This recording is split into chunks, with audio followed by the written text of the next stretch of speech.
eu sempre procuro trazer uma perspectiva crítica, né, de tudo que foi essa implantação desses modelos diversos, né, que envolvem a educação à distância, a educação online, o próprio ensino remoto, mas ao mesmo tempo também entendendo que nós estamos num momento em que isso se fez necessário, ou seja, que se a gente pensar isso em termos de uma provisoriedade, né, de que foi a forma que nós encontramos de continuar nos vendo, de continuar promovendo algum tipo de encontro, passou a ser uma coisa extremamente positiva, né. Essas plataformas de comunicação que a gente tem hoje ajudam bastante, né, gente, coisas que nós não tínhamos no passado e hoje esses processos de encontro se tornaram cada vez mais fáceis, mas, ao mesmo tempo, me preocupa toda uma dimensão que acaba não sendo problematizada, algumas bem antigas, que eu acho que a tecnologia agora só vem como uma espécie de pretexto, então, algumas coisas que já vêm acontecendo há muito tempo, atravessam principalmente a história da formação de professores e professoras no Brasil, e agora a tecnologia é usada como pretexto, e outras que são típicas desse nosso tempo agora. Então, me parece que, assim, nós vivemos num país em que os problemas educacionais sempre foram colocados nas costas, né, do professor e da professora, então, há quase que um consenso, né, de que os problemas da educação estão em torno dessas pessoas, ou até a gente encontraria a causa, né, nessas pessoas, e que os outros problemas seriam problemas secundários. Não é à toa que a própria ideia de formação de professor, ela sempre vem como uma espécie de solução mágica para isso, né? Eu vou dar um curso rápido, aliás, no geral, as pessoas nem falam formação de professor, falam capacitação, qualquer coisa assim, então, como se algum tipo de curso rápido fosse resolver uma questão ou outra. Esse discurso também ele passa por articulações que enunciam algum tipo de desqualificação deste docente, de desatualização desse docente, de que ele não saberia fazer determinada coisa, né? Isso é muito comum em outras profissões também, não é só na nossa, mas marca muito, né, esse ofício do professor. Então, nós não teríamos capacidade de fazer determinadas coisas e, portanto, precisamos aprender a fazer novas coisas, e por isso que a educação não enfim, né, não consegue resolver os seus problemas. Isso já vem acontecendo há muito tempo, acho que praticamente atravessa, né, a história da educação no Brasil, mas com esses adventos todos dos recursos tecnológicos entrando, né, na nossa vida, isso só aumentou. Porque a tecnologia, ela vem sempre associada, né, nas nossas sociedades, à modernidade. E a modernidade na nossa sociedade vem associada a algo positivo. Então, a gente tem um vínculo, que ele fica um vínculo, digamos que bastante favorável à tecnologia, né? Você associa a tecnologia à modernidade, você associa a modernidade a algo bom, a algo positivo, a algo desejável, né? Em termos históricos, até há um determinado lugar onde você deveria chegar, né? Onde você deveria estar. Então, é muito comum a gente escutar, né? Tanto no senso comum, quanto quando a gente está estudando, enfim, uma série de temas das humanas, a gente ainda encontra chavões mesmo, né, das ciências humanas que nos trazem essa ideia de como se a história tivesse uma espécie de caminho e nós estivéssemos, então, indo em direção ao que seria algo moderno. A gente usa muito essas terminologias de atraso moderno, retrocesso moderno, avanço, né? E a tecnologia parece que encarna alguma coisa que nos indicaria de que nós somos melhores, de que nós somos mais desenvolvidos, de que nós estamos avante, de que nós estamos além do que nós estávamos antes. E isso tudo é muito irrefletido, porque, na verdade, não se avalia muito as dimensões e nem de que maneira que essa tecnologia está sendo posta na vida dessas pessoas. É quase como que algo que é colocado não é refletido e você aceita, ok, então você tem tecnologia e aquilo então já automaticamente funcionaria como é moderno, é bom. A modernidade não tem só coisas boas, a modernidade tem muitas coisas negativas, né? E, da mesma forma, a tecnologia também tem coisas muito positivas e também tem coisas muito negativas. Então, uma falta de problematização, né, de tudo isso leva a gente a ver que se nós não pararmos para pensar minimamente o que está acontecendo agora, né, nesse momento, em relação a essa interface da educação com a tecnologia, a gente pode cair nos engodos e nos enganos, assim, inacreditáveis. E aí, acho que a primeira questão que eu queria trazer para vocês é a seguinte: qual é o problema da educação que a tecnologia resolve? Essa é a primeira provocação, né? Eu dei aula hoje à tarde num curso, eu estou trabalhando com um curso de epistemologia num programa de pós-graduação aqui da UFABC, lá da UFABC, e, portanto, como um curso de epistemologia, é um curso que discute produção de conhecimento, que discute teoria do conhecimento, que discute problemas de pesquisa, de investigação, que discute campos de conhecimento, métodos de produção de conhecimento, e a gente está discutindo muito isso lá. E aí eu estava justamente discutindo com eles à tarde o quanto que é importante a gente pensar no seguinte: quando a gente tem um problema para resolver, ou alguns problemas para resolver, a ciência ela é uma das maneiras que eu posso usar para tentar resolver esse problema. A ciência é uma atividade de resolução de problemas, eu posso usá-la para tentar resolver esses problemas.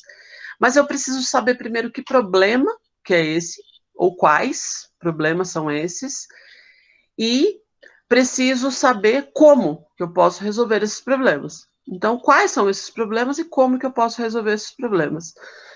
A Débora colocou aqui, você não está me ouvindo, Débora? O pessoal está escutando? A Débora colocou aqui no chat que está sem som. Dá uma confirmadinha se você está me ouvindo agora. Eu habilitei e desabilitei o microfone de novo. O pessoal está escutando. Eu desabilitei e habilitei, Débora. Veja se você consegue me escutar agora. Por isso que eu faço essa pergunta para vocês. De alguma maneira, está sendo trazido para nós que a tecnologia ela resolve muitos problemas da educação. E, inclusive, está sendo colocado que quando os professores não sabem lidar com alguns recursos tecnológicos, os problemas aumentam. Há pouco tempo atrás, o secretário da Educação do Estado disse que um dos problemas da educação é que os professores não sabem mexer nas ferramentas. Ele usou exatamente essa frase. Os professores, ele estava se referindo aos professores da educação básica, né? Os professores não sabem mexer nas ferramentas, então esse era um problema. Era por isso que algumas coisas não estavam dando certo, né? Nas universidades, a nossa inclusive, mas muitas universidades, se enfrentou muito esse debate.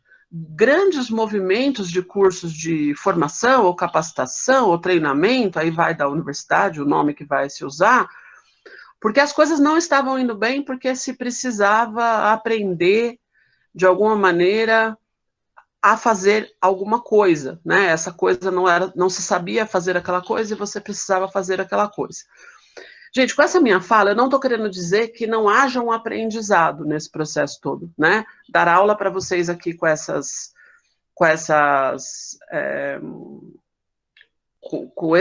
plataforma é algo muito diferente do que dar aula para vocês se vocês estivessem na minha frente, né?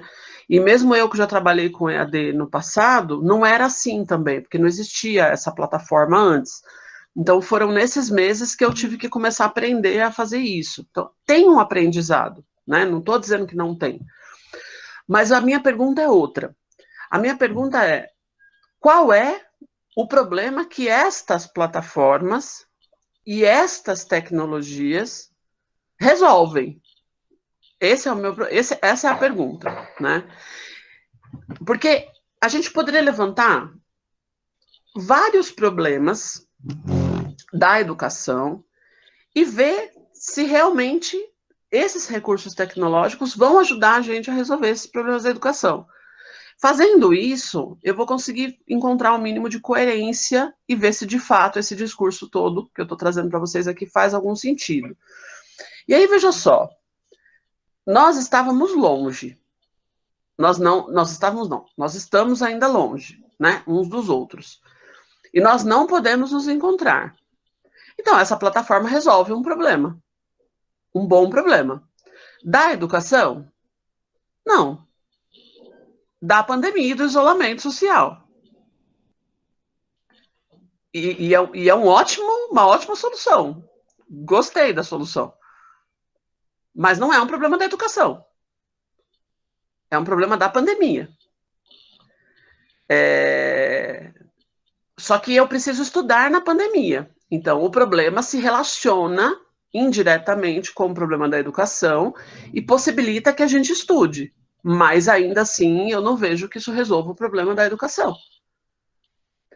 Da mesma forma, a gente poderia pensar, por exemplo, como foi no começo da expansão do EAD no Brasil, quando se dizia o seguinte: vamos usar o ensino à distância para fazer com que a educação chegue em lugares que não têm escolas e faculdades. Gente, isso é um problema da educação, porque a educação deveria chegar para todos. Então, eu preciso perguntar se a tecnologia resolve esse problema. Se por meio da tecnologia a educação chega. E aí eu tenho que me perguntar se ela realmente chega, ou seja, se eu consigo fazer com que ela chegue a essas pessoas, ou se chega outra coisa. Então, o que eu gostaria de tensionar aqui com vocês hoje é o seguinte: quais são os problemas que essas tecnologias resolvem? E antes de tudo, se quisermos colocar as coisas na sua devida ordem, que cada um de nós pensemos quais são os principais problemas da educação brasileira, e aí cada um aqui poderia pensar na universidade, ou na educação básica, ou na sua escola, cada um pode pensar da forma como do seu universo, né, do seu contexto, e voltar a fazer essa pergunta, né? Gente, eu sempre tive um problema, que não é um problema especificamente da educação de uma maneira generalizada, mas é um problema de ensino-aprendizagem. E aí eu uso aqui ensino-aprendizagem com hífen, né? Não é um problema só de ensino, nem é um problema só de aprendizagem, né? Vamos pensar dialeticamente, né? Ensino-aprendizagem, com um hífenzinho no meio. Eu sou professora de filosofia, e eu sempre me preocupei muito que os meus alunos e as minhas alunas entendessem o que eu estava dizendo. Eu nunca gostei de ser aqueles professores de filosofia que dão aula para si mesmo, sabe? E ninguém entende o que a pessoa está falando. Tipo, entra na sala, começa a falar de uma teoria qualquer e ótimo, lindo, o discurso é super bem articulado, mas ninguém entende.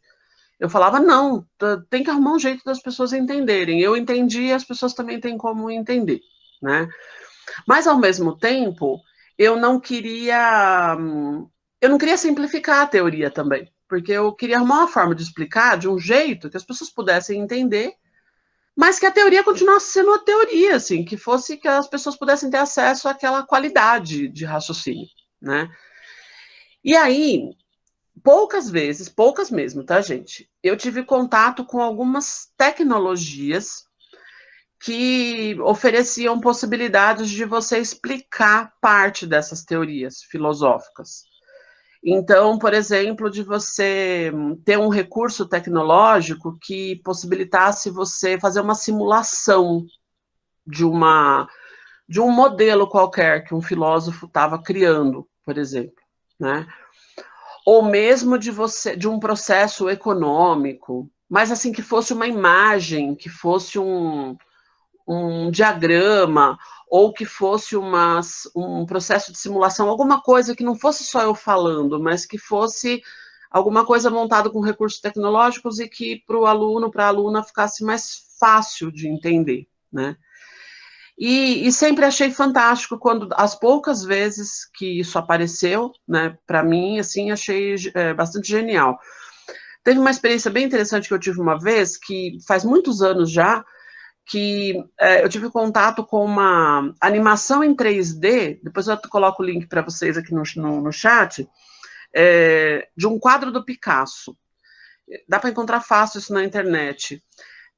Alguém teve a brilhante ideia de pegar aquele quadro do Guernica, em que o Picasso pinta os pedaços, né, que sobraram da cidade de Guernica, quando ela é atacada pelo Franco, na Espanha, e fizeram uma animação em 3D que começa com o quadro como ele é. Depois, eu não estou conseguindo projetar hoje aqui para o meu Meet, senão eu mostrava para vocês, mas eu vou procurar, eu ponho o link para vocês. Começava o quadro como é, depois ele afastava, e depois ele aproximava pedaço por pedaço. E ao mostrar pedaço por pedaço, acho que pela primeira vez eu vi o quadro direito. Porque eu já tinha visto aquele quadro centenas de vezes, milhares de vezes, na verdade.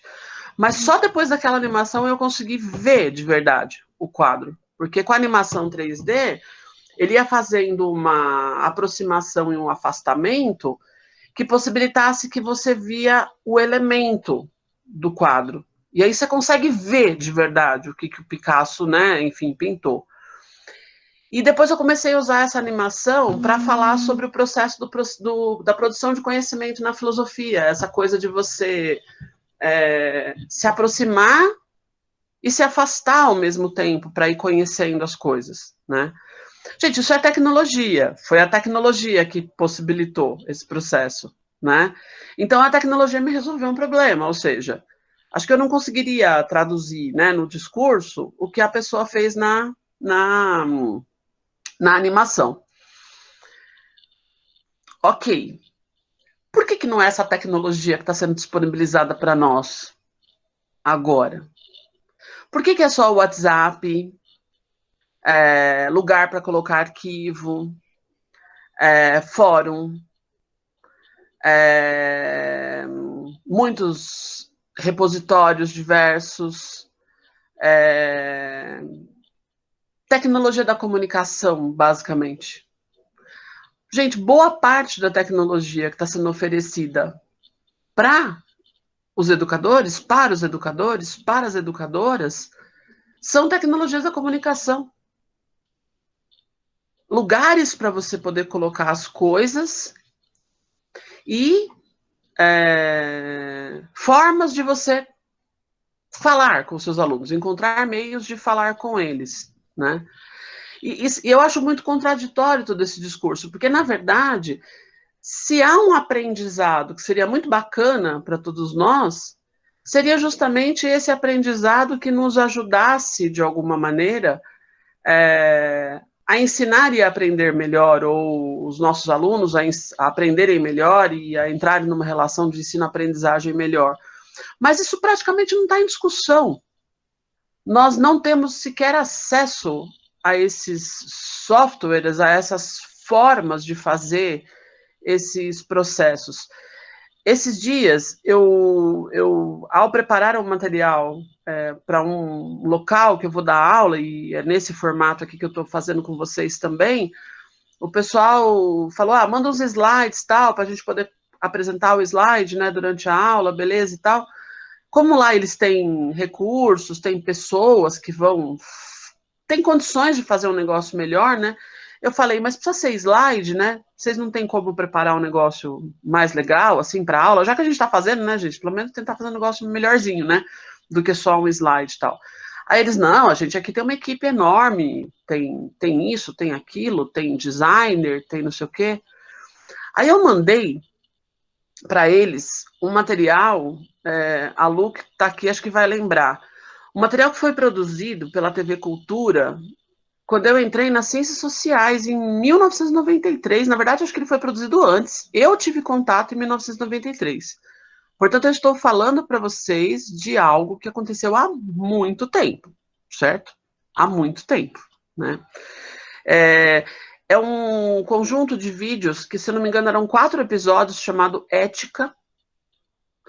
É um material que tem professores da USP, principalmente, tem o Antônio Cândido, a Marilena Chauí, eles estão discutindo sobre ética. Depois foi feito, na verdade, é um material de vídeo que foi produzido em cima de um livro com o mesmo nome, né, organizado em parceria com o SESC e tal.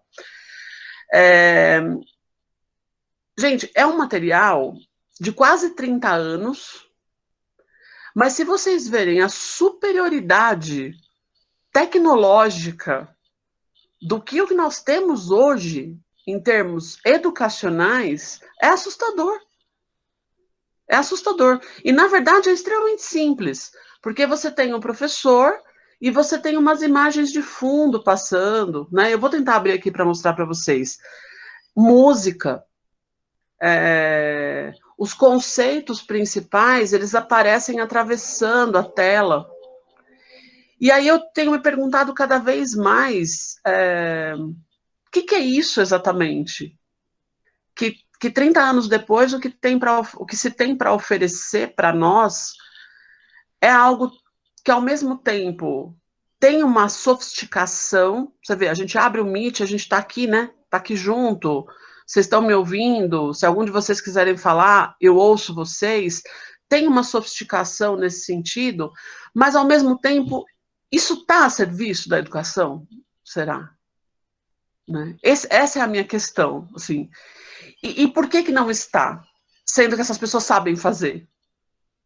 Sendo que há 30 anos se fazia coisas muito mais, enfim, do ponto de vista educacional, muito mais interessantes.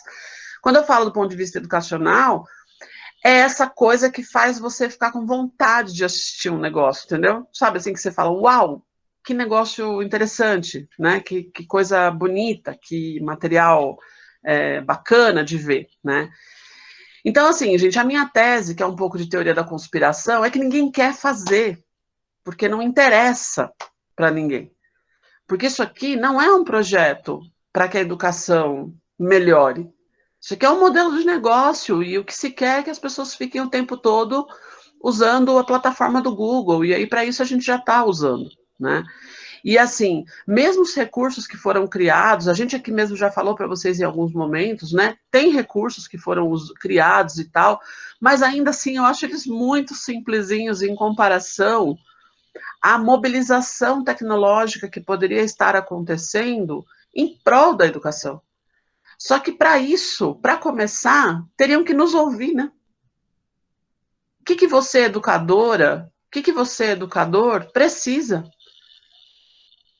Quais são os seus problemas e do que é que você precisa? Ou seja, em que esse aparato todo tecnológico pode ajudar você a educar melhor?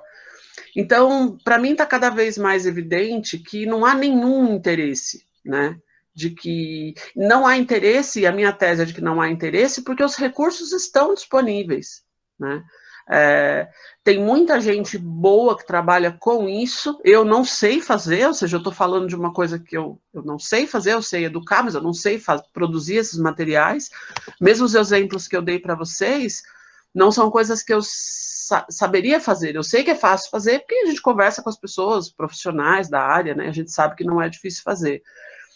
E me preocupou muito, assim, nesses últimos, esse período da pandemia especificamente, quando eu voltei a ter contato com esses recursos, né, da educação à distância, do ensino à distância, ver, por exemplo, que eles mudaram tão pouco num período de praticamente 10 anos, que foi o período que eu parei de mexer com isso para agora. Então, isso também me incomodou bastante, né? Tirando essa inovação das plataformas, que também, no geral, são todas iguais, né, gente? Aqui em casa, minha filha usa o Teams, eu tenho usado muito o Jitsi e o Zoom, e a maioria das vezes a gente usa o Meet. E, assim, tem uma diferençazinha ou outra e tal, mas, no geral, elas são bastante padronizadas, né? Então, me parece que elas estão a serviço de uma outra coisa. Essas plataformas e esses mecanismos já existiam para as grandes empresas, né? Que já faziam videoconferências e reuniões dessa forma. Então, não foi nada criado, né? Para a educação também, foi algo que foi adaptado. E então, acho que isso é evidente, mas eu queria trazer um pouco essa provocação para vocês. Assim, eu sei que tem um misto de crítica a tudo isso e, ao mesmo tempo, um certo ressentimento também. Pela tecnologia ter entrado na nossa vida com tanta força, nossa vida como educadores, eu digo, e não estarem nos ajudando efetivamente naquilo que a gente, enfim, precisa, né? E me parece que a gente está muito longe disso, porque sequer foram levantados os problemas. Eu não acredito que ela seria a resolução dos problemas da educação, porque os problemas da educação passam por outras questões, mas acredito que poderia ajudar muito, principalmente se a gente pensar no ensino-aprendizagem. Acho que teria, de fato, muita coisa que poderia ser feita, né? E aí, um último ponto, acho que tem me preocupado bastante, é essa entrada de pessoas que trabalham especificamente com tecnologia, recursos tecnológicos, e não são da área da educação, e começam a oferecer produtos agora para atender demandas que não existem, ou para atender demandas que acham que existem, né? Então, tem crescido com muita rapidez o oferecimento, por exemplo, de produtos, de serviços para facilitar a educação inclusiva, né? Criando-se mecanismos para que as pessoas possam, a criança ou o jovem, né, que seja portador de alguma deficiência, que tenha deficiência, que possa ter algum tipo de recurso tecnológico que possa auxiliá-lo. Mas isso sem fazer um diálogo com quem trabalha com inclusão, com quem pensa a inclusão, com quem pode dar os subsídios. Isso também eu acho profundamente perigoso, né? Já se fala hoje em dia em pensamento computacional aplicado à educação. Isso pode ter muitas coisas positivas e produtivas se isso for feito em conjunto, mas se não for feito em conjunto, eu não consigo imaginar como pode dar certo, né? Mesmo em conjunto, eu acho que as dificuldades já seriam muitas, porque a gente tem, como a gente costuma falar, né, são dois paradigmas completamente distintos de compreensão do que é um humano, da própria noção do que seria educação inclusiva, enfim. Mas eu ainda acho que poderia ser uma tentativa, né, de produzir um conhecimento coletivo e tentar encontrar, então, um caminho de aproveitar um conhecimento que seria mais técnico com um conhecimento educacional. Mas não me parece justamente que é isso que está acontecendo.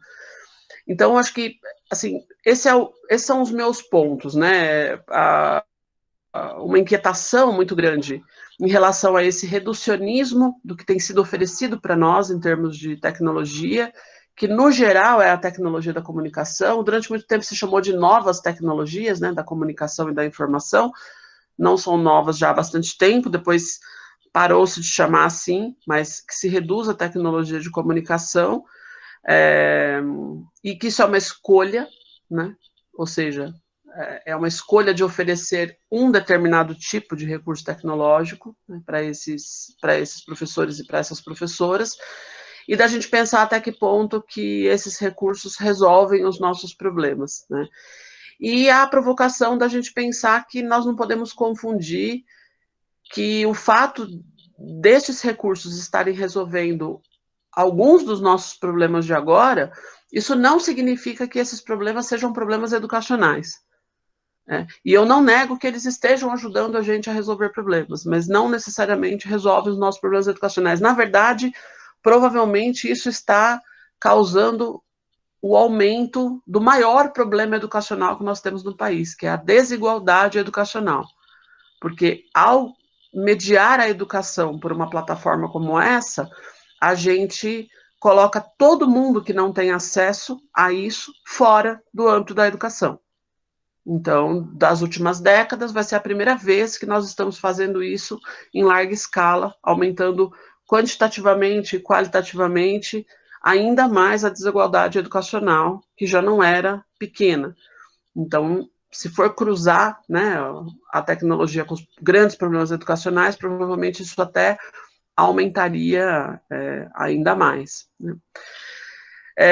Para terminar, gente, uma discussão que nós fizemos em alguns momentos aqui nos nossos encontros também, tudo isso vem no momento em que a gente lida com a técnica de forma muito fetichizada. Me parece que as pessoas não querem discutir muito isso hoje, o impacto da técnica na nossa vida, A tecnologia, ela entrou, principalmente as tecnologias, essas que nós temos acesso o tempo todo, né, de comunicação, elas entraram na vida das pessoas como uma espécie de suporte para uma série de outras coisas, para as próprias relações humanas, as relações humanas se dão nesse lugar, e aí com isso virou meio que um tabu, né, você não pode problematizar possíveis prejuízos que essas tecnologias tenham trazido, porque o que a gente mais escuta é não dá para viver sem, não dá para viver sem, não temos como viver sem, não é possível viver sem, e essas frases que põem fim, né, às coisas dessa forma, acho que são as mais perigosas, né, que tiram a nossa capacidade de transformação e de inventar novos mundos. Então, uma relação muito fetichizada, em que a gente, isso já foi discutido, inclusive, em conferências anteriores pelo Cadu, quando foi falar um pouco desse lugar que a tecnologia passa a ocupar, que não é mais, ela passa a ser fim, ela não é meio, né? Ela não é meio para alguma coisa, ela passa a ser um fim em si mesma, ela passa a ser em si mesmada, é como se ela tivesse uma função de existir por ela mesma, né? E então, assim, esses fatores todos que convergem, né, na nossa vida hoje, me parece que foi deixando a situação cada vez mais difícil da gente ponderar. Mas é uma reflexão, então, que tenta trazer a gente, de alguma maneira, para as potencialidades não exploradas da tecnologia, né, ao nosso favor, do ponto de vista da educação. Eu aposto que seria muito bom se nós tivéssemos parcerias, né, com pessoas que pudessem nos ajudar nisso. E não, gente, por conta daquele discurso de que nós estamos atrasados porque nós falamos outra linguagem, porque os jovens do mundo de hoje vivem em outro mundo e nós temos que nos atualizar. Não, não é por aí que eu vou. É simplesmente porque alguns recursos tecnológicos poderiam nos ajudar a ensinar melhor algumas coisas, né? O jovem precisa do mundo dele, mas também precisa do mundo tal como ele, do mundo, da tradição, do passado. Então, isso tudo na escola é muito comum. Então, não é exatamente não é isso que me preocupa, né? Mas eu penso de maneira muito pragmática mesmo, né? Em que um professor seria, a tarefa dele seria facilitada se ele tivesse pessoas com conhecimentos, né, que pudessem criar artefatos educacionais, artefatos de qualidade educacionais, né? Um mundo em que a inteligência artificial pudesse ser usada não para substituir professor, né, para corrigir trabalhos na educação massificada que a gente tem hoje de algumas grandes empresas por aí, mas um mundo em que a inteligência artificial pudesse ser usada para outros recursos de ensino-aprendizagem, ou seja, como eu disse, maneiras específicas de contribuir, né, para que você pudesse explicar melhor algo, ou fazer simulações, ou desenvolver projetos, enfim, né. A gente sabe que isso existe, né, em alguns grupos, em algumas instituições de ponta, com recursos financeiros, etc. e tal, mas não é algo que está alastrado, principalmente quando a gente pensa no contexto, né, na situação da educação básica. Gente, queria que a gente pudesse parar por aqui para a gente poder conversar um pouquinho, e eu vou colocar 2 links para vocês verem depois. Eu tentei projetar hoje um negócio aqui no meu Meet, não consegui. Então, nem sei se eu vou tentar projetar, mas eu vou colocar os links, aí vocês podem colar. Eu vou pedir que vocês assistam depois. Um é aquele que eu falei, né, do Guernica, que é aquela simulação, e o outro é um trechinho do vídeo do Ética, que é bem bacana, e só para vocês verem um material de 30 anos atrás e altamente inspirador aí para pensar, né, no modelo de aula, enfim, produção, né, de aula daquela época e de agora. Mas vamos conversar um pouquinho, como é que vocês estão, como é que vocês estão vendo tudo isso, como é que está a vida de vocês no meio deste caos todo.